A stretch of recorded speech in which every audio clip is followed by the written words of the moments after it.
Det er jo ikke Roskilde det her, så der skal jo være plads til den slags. Og den sang blev altså skrevet i går. Og ja.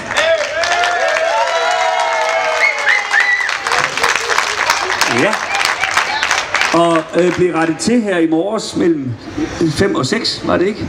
Ja, sådan på versefødderne der, ikke? Så derfor, giv nu en varm velkomst til Claus og Fluerne!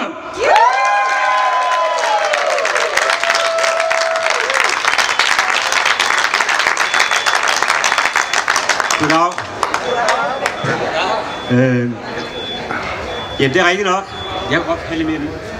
Det er rigtigt nok, at jeg har skrevet en sang, for jeg blev bedt om at komme ned og spille på en. Jeg synes, det er varmt, så du må godt ligge trøjen. Jeg blev bedt om at komme ned og spille på en af bådene. Der var nogle unge drenge, der holdt fest dernede. Det ville jeg gerne, og så kom jeg til at tænke på, at så kunne det måske være en god idé at skrive en sang. De havde faktisk bedt mig om at skrive en sang, men den kunne jeg ikke finde ud af at skrive, så jeg skrev en anden. Og den har jeg så fået lov at spille her. Claus og Fluerne, det er et nyt stort projekt. Det er et band, der hedder Claus og Fluerne, hvor jeg er eneste medlem. Jeg spiller guitar og synger. Og så må vi se, om det kan udvikle sig. Ja, tak.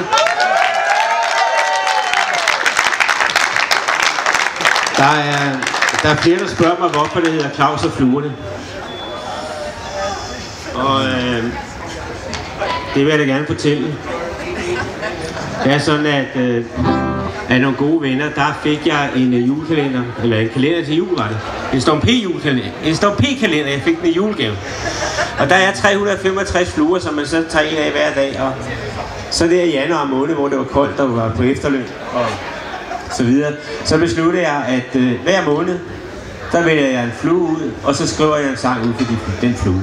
Og nu er det så blevet til 5 fluer, fordi juni-fluen, den kunne jeg ikke nå at skrive, fordi vi skulle her holde fest.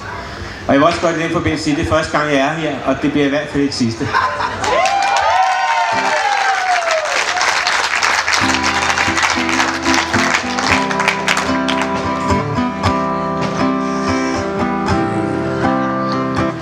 I virkeligheden er sangen meget hurtigere, men jeg tror, det er bedst, vi synger det langsomt. Og ikke mindst for min skyld, så den kommer her, og som sagt, den blev skrevet i går.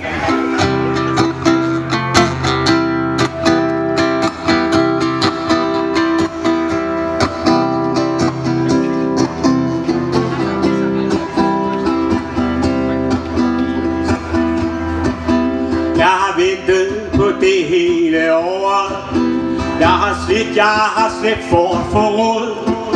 Jeg har løftet aset og bordet, fordi der helt klart er noget, jeg mangler til daglig i livet, og som sætter flaget på halv, som for de fleste er givet, og som det er helt klart jeg skal.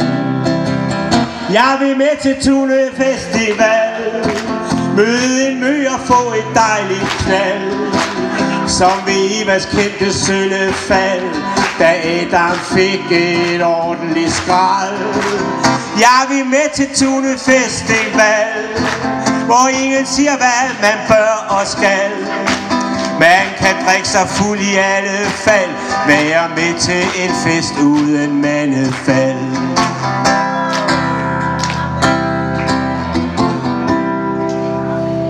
Når festen så slutter i morgen, og vi skal hjemme, min ven, jeg tuder, men dulmer så sorgen i bevidstheden, når vi ses igen. Et år skal der gå, men til sommer, så rejser jeg flaget fra halv og tømmer efter alle lommer, for så er det helt klart, jeg skal. Jeg vil med til Tune Festival, møde en mø og få et dejligt knald, som ved Evas kendte syndefald, da Adam fik et ordentligt skrald. Jeg vil med til Tune Festival, hvor ingen siger, hvad man bør og skal. Man kan drikke sig fuld og i alle fald være med til en stor fest uden mandefald.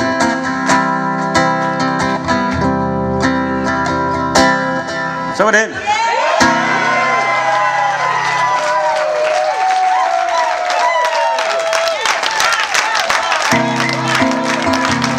Jeg vil med til Tune Festival, møde en mø og få et dejligt knald.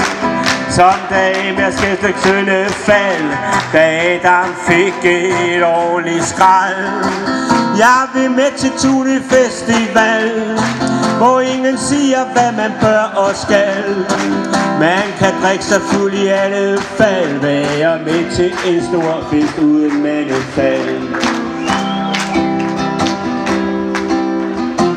Skal jeg først væk igen?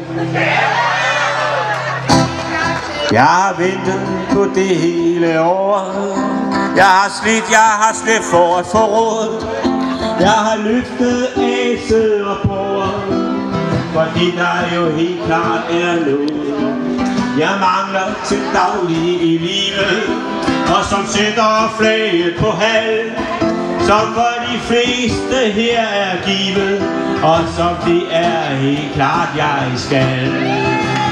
Jeg skal med til Tune Festival, møde en mø og få et dejligt knald, som ved Ivas kendte Søndefald, der Adam fik et ordentligt skrald.